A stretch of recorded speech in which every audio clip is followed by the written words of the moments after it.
Hello，香港嘅觀眾大家好，我係 Hillary。KLP48 係 AKB48 嘅正式姊妹團，我哋而家出咗道1年幾，成員咧有日本人、馬來西亞人同埋印尼人，同埋仲有我香港人。我喺香港過嚟馬來西亞讀書嘅一開始，跟住咧咁啱見到KLP48 嘅 audition，跟住我就抱住少少希望嘅心情去apply 咗，點知就真係入咗，所以依家就係喺馬來西亞呢度做緊 idol。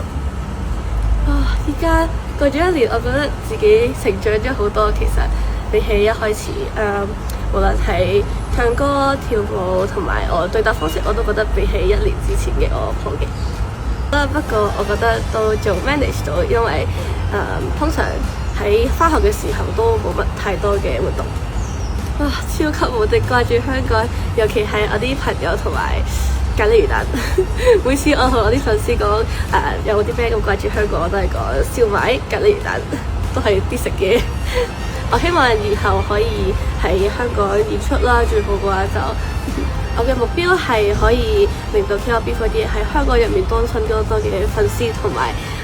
希望有一日我哋成個 KLP48 都可以嚟到香港表演。希望大家多多支持我同埋 KLP48 啦，以後有機會嘅話喺香港見。